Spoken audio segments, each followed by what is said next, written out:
Bonjour à toutes, bonjour à tous. Merci d'être avec nous sur ISO Anatomia. Nous allons parler aujourd'hui de la physiologie articulaire de la hanche. La hanche, autrement appelée articulation coxo-fémorale, est l'articulation la plus mobile du corps humain. Elle permet des mouvements dans tous les plans de l'espace, flexion-extension dans le plan sagittal, abduction-adduction dans le plan frontal et les rotations dans le plan horizontal. Nous allons décomposer chacun de ces mouvements, décrire le mouvement des pièces osseuses les unes par rapport aux autres et expliquer quel muscle régit quel mouvement. Et on commence par le mouvement de flexion-extension donc, qui a lieu dans le plan sagittal. Donc on va commencer par une vue de profil. Ici, on sera en supérieur. La flèche de droite indique l'avant. Donc dans un premier temps, nous allons dessiner l'os coxal avec les deux épines iliaques postéro-supérieures et postéro-inférieures, les épines iliaques antéro-supérieures et inférieures, l'épine sciatique et l'ischion. Donc la tête fémorale sera située dans l'acétabulum. Le grand trochanter, la saillie latérale de l'épiphyse proximale du fémur. Il nous reste le reste de l'os coxal à dessiner avec le pubis et on peut mettre également une partie du foramen obturé. Donc les mouvements de flexion-extension ont lieu dans un plan sagittal selon un axe horizontal qui passe par le centre de la tête fémorale. Tous les muscles qui vont passer en avant de cet axe seront fléchisseurs et les muscles qui passeront en arrière seront extenseurs. Si nous commençons à décrire les muscles fléchisseurs, on peut commencer par le muscle principal qui s'appelle le muscle psoas iliaque, donc qui part des lombaires et qui a une insertion sur la face endopelvienne de l'os coxal et qui va venir sur le petit trochanter.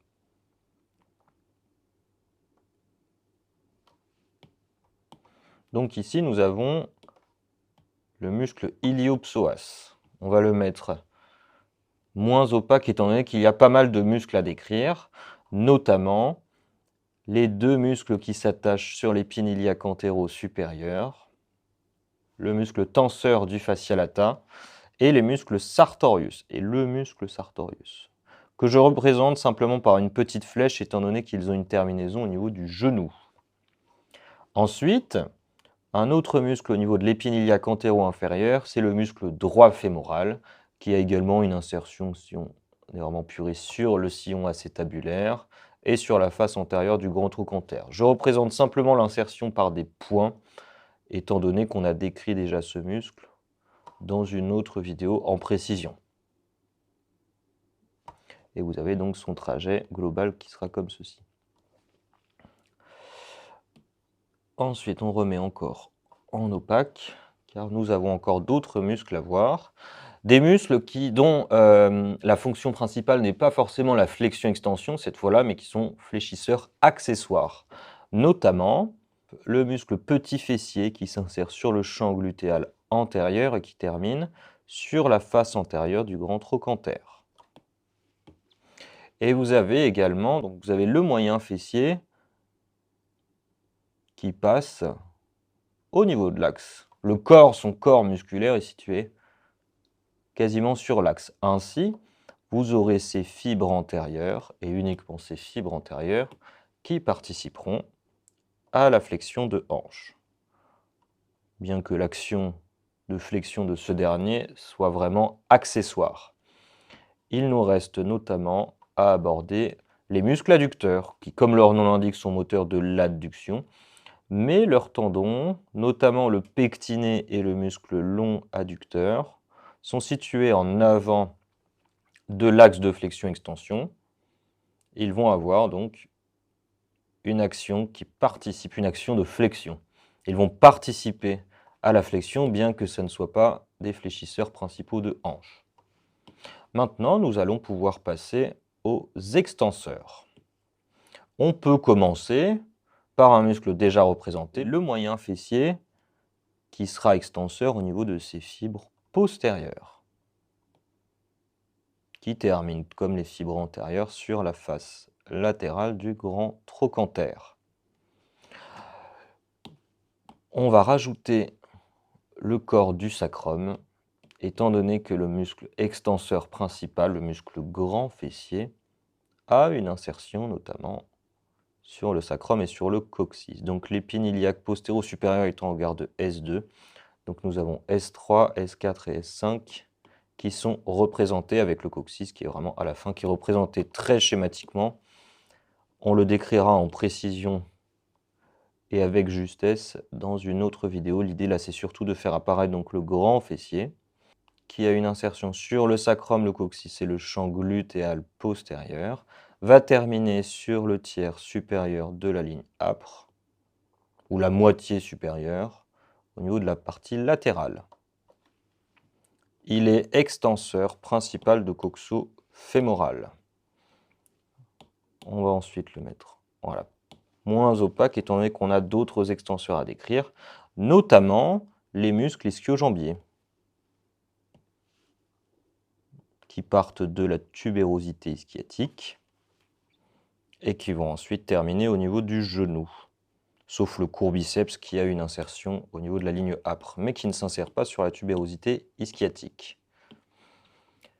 Un dernier muscle à décrire, on va avoir le muscle grand adducteur, qui lui, son corps musculaire déborde légèrement sur l'arrière de l'axe de flexion-extension et qui termine lui aussi sur la ligne âpre.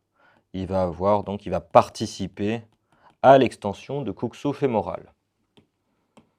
Au niveau des amplitudes, vous allez avoir environ 110 degrés de flexion et environ 15 degrés d'extension, ou plutôt entre 0 et 20 degrés selon la souplesse de chacune.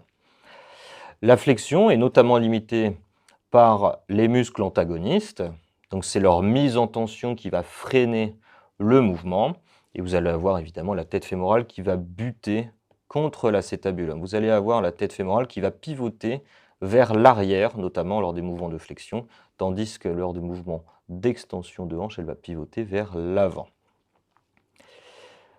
La flexion est également limitée par la rencontre du membre inférieur avec les éléments antérieurs, notamment la masse abdominale. L'extension, elle, est beaucoup plus limitée, notamment parce que vous avez la chape ligamentaire qui est configurée pour limiter l'extension de hanche. L'articulation coxo-fémorale est en distension antérieure, donc vous avez beaucoup d'éléments antérieurs qui se sont rajoutés pour limiter cette dernière, l'extension de hanche. Donc vous allez avoir les éléments capsulo-ligamentaires qui vont limiter l'extension, contrairement à la flexion où l'ensemble capsulo-ligamentaire sera détendu. Au niveau des facteurs limitants, vous aurez également les antagonistes, à savoir les fléchisseurs, dont la mise en tension va limiter le mouvement d'extension.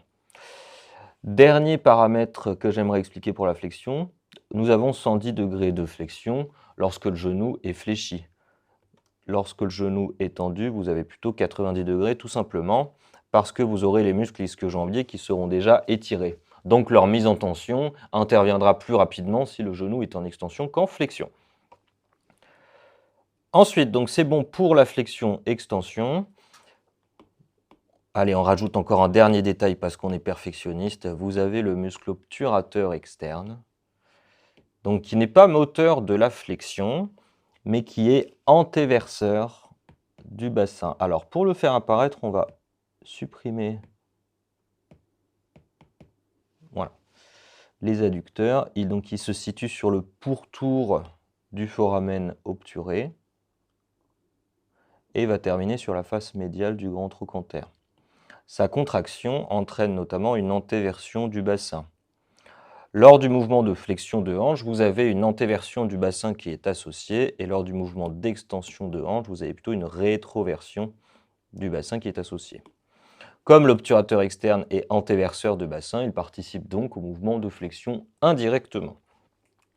Voilà pour les mouvements de flexion-extension. Nous allons maintenant nous intéresser au plan frontal, et notamment les mouvements d'abduction-adduction. Pour cela, nous allons faire un bassin vu de face. Ici, nous serons en supérieur et ici, nous serons en médial.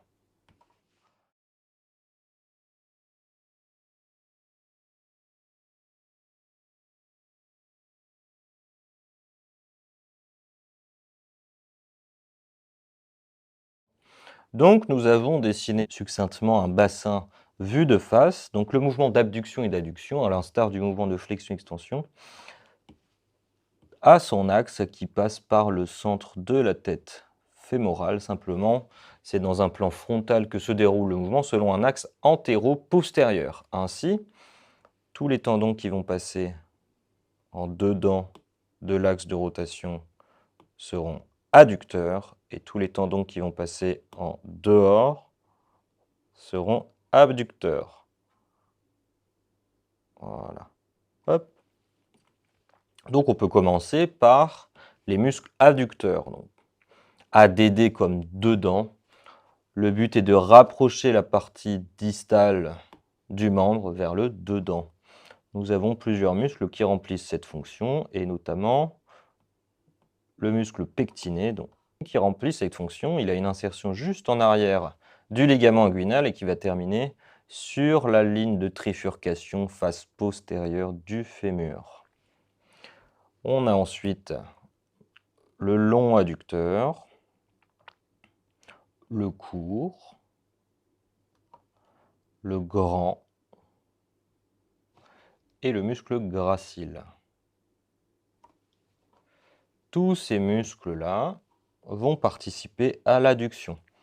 Donc si nous les représentons, ici on a le long adducteur,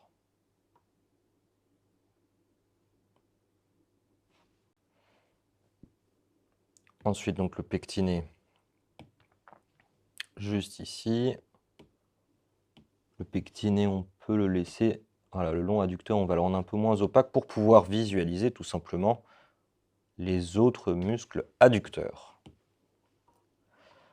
On va avoir le court adducteur qui aura une insertion hop, légèrement supérieure par rapport à celle du long.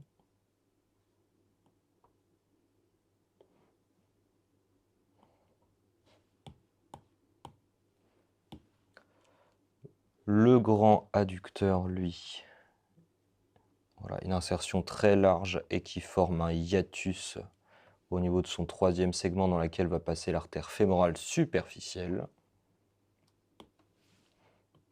Et de l'insertion vraiment s'insère sur toute la diaphyse fémorale.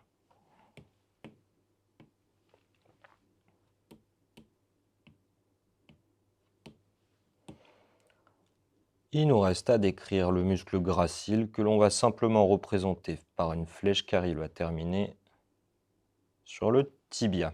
Donc tous ces muscles participent au mouvement d'adduction qui est de l'ordre d'environ 30 degrés. Ensuite, on va décrire les mouvements, le mouvement d'abduction et les muscles moteurs de l'abduction. Donc l'abduction, c'est le mouvement inverse à l'adduction, à savoir la partie distale du fémur se déporte vers le dehors. Donc vous allez avoir la tête fémorale qui va pivoter en bas et en dedans. Contrairement au mouvement d'adduction où c'est plutôt l'inverse, la tête fémorale va plutôt aller en haut et en dehors. L'abducteur principal s'appelle le muscle moyen fessier. Il termine sur la face latérale du grand trochanter.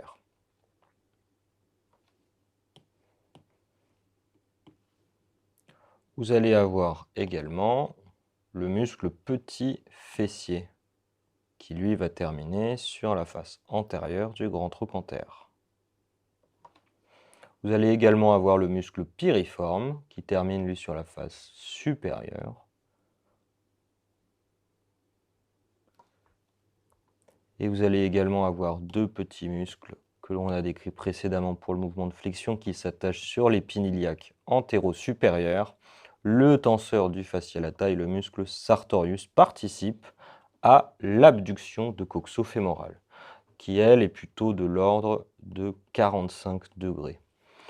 Lors des mouvements d'abduction, vous avez donc d'une part la fovea qui va en bas et en dedans, et vous avez également une élévation homolatérale du bassin sous l'effet des tractions musculaires. Tandis avec le mouvement d'adduction, vous avez plutôt un abaissement homolatéral du bassin. L'adduction est notamment limitée d'une part par la rencontre du membre inférieur contralatéral, mais également le ligament ischio-fémoral qui est en situation postérieure et qui s'enroule comme ceci au niveau du col. Il va donc être mis en tension lorsque la tête fémorale va aller vers le haut et le dehors. Vous allez avoir également les antagonistes qui vont se mettre en tension. Vous allez avoir le ligament de la tête qui sera mis en tension lors du mouvement d'adduction. Et c'est à peu près tout, mais c'est déjà pas mal. Vous avez beaucoup de facteurs limitants pour ce mouvement qui expliquent l'amplitude un petit peu minoritaire par rapport à l'abduction. Tandis que le mouvement d'abduction, c'est vraiment la mise en tension des antagonistes. Et vous avez également à voir la rencontre du col fémoral avec l'acétabulum qui va limiter le mouvement. Donc on a fini pour les mouvements d'abduction et d'adduction. Il nous reste un mouvement à décrire, les mouvements de rotation. Pour cela, on va faire une vue supérieure du bassin. La flèche du haut indique l'avant, la flèche de droite indique le dehors. La tête fémorale, avec le grand trochanter qui va saillir. Voilà. Qui s'articule avec l'acétabulum.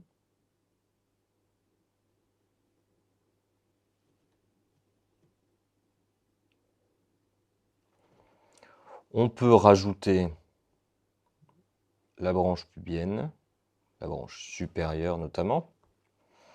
Et j'aimerais faire apparaître la crête iliaque. Voilà, en forme de S italique qui va surplomber l'articulation.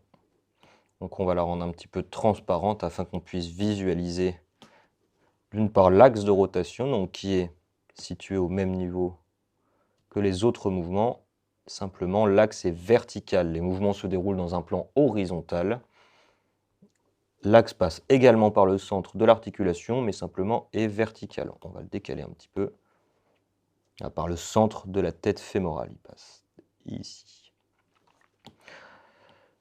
Tous les tendons qui vont passer en avant seront rotateurs internes et tous les tendons qui passeront en arrière seront rotateurs externes. Commençons par les rotateurs internes qui sont minoritaires. On va avoir la même problématique que lors des mouvements de flexion-extension. Vous allez avoir des tendons qui seront situés sur l'axe de rotation. Donc le petit fessier, lui, ici, est situé jusqu'à quasiment sur l'axe, qui termine sur la face antérieure du grand trochanter et rotateur interne. Les auteurs lui donnent une composante rotatoire externe de par ses fibres postérieures. Cela doit probablement varier selon la position exacte de ces insertions. Le moyen fessier, de par ses fibres antérieures, va participer au mouvement de rotation interne, bien que son action soit très accessoire. Vous allez avoir également les muscles adducteurs, donc notamment, je vais les mettre au même endroit, bien que leurs insertions, le pectiné est sur la branche supérieure du pubis, les autres adducteurs sont sur la branche inférieure, mais sur une vue supérieure, les deux branches pubiennes se superposent. Donc je vais faire une espèce d'insertion commune. Voilà, le long adducteur, le court adducteur et le grand adducteur sont représentés par ce point. En effet, leur trajet est similaire. Ils vont terminer sur la ligne âpre, donc la face postérieure du fémur.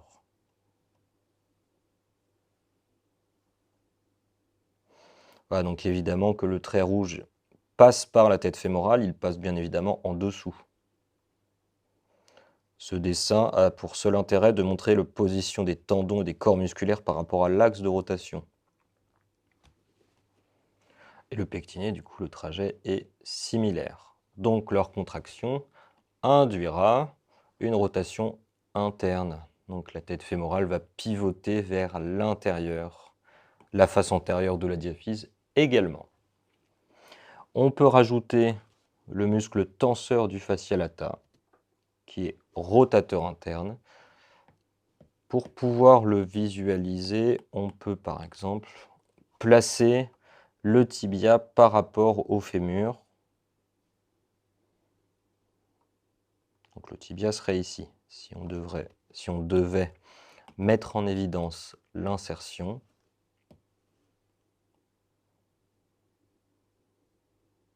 voilà, le corps musculaire ferait comme ceci, il se dirige vers le bas et le dehors et termine sur le tubercule infracondylaire. Et donc sa contraction va amener la tête fémorale en rotation interne. La rotation médiale est de l'ordre d'environ 30 degrés. On va pouvoir passer maintenant à la rotation externe. Vous allez avoir d'une part les pelvitrocantériens. Ici, je mets en évidence l'obturateur interne et les jumeaux qui vont terminer sur la face médiale du grand trochanter et dont la contraction induira une rotation externe. Donc la tête fémorale va aller vers le dehors. Vous allez avoir également les autres pelvis trochantériens qui vont participer à la rotation externe et notamment l'obturateur externe qui s'insère au pourtour du foramen obturé face exopelvienne et qui va terminer quasiment au même endroit que l'obturateur interne et les jumeaux. Vous allez également avoir le muscle piriforme qui va plutôt venir du sacrum, donc de la partie postérieure du bassin et qui termine sur la face supérieure du grand trochanter. Voilà, ici.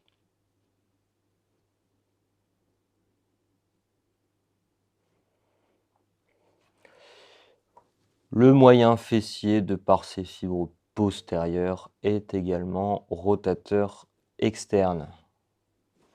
Donc double casquette pour ce muscle. Il reste également le muscle carré fémoral qui va arriver sur l'ischion, qui débute sur l'ischion et qui termine au niveau de la face postérieure du grand trochanter. Et vous avez tous les rotateurs externes qui apparaissent. La rotation externe est de l'ordre de 60 degrés en flexion de hanche et 45 degrés en extension, tout simplement parce que ce mouvement est notamment limité par les éléments antérieurs qui vont empêcher la tête fémorale d'aller vers le dehors. Au niveau des rotations internes, donc c'est surtout les antagonistes, les rotateurs externes dont la mise en tension va limiter le mouvement. Au niveau de la rotation externe, elle est également limitée par la rencontre du col fémoral ici avec la partie postérieure de l'acétabulum. Et nous avons fait le tour de la physiologie articulaire de la hanche. Donc on a vu les amplitudes, le plan, les axes et les muscles moteurs. S'il y a quelque chose que vous n'avez pas compris, je vous invite à m'en faire part directement en commentant la vidéo. En attendant, j'espère qu'elle vous a plu et je vous dis à bientôt.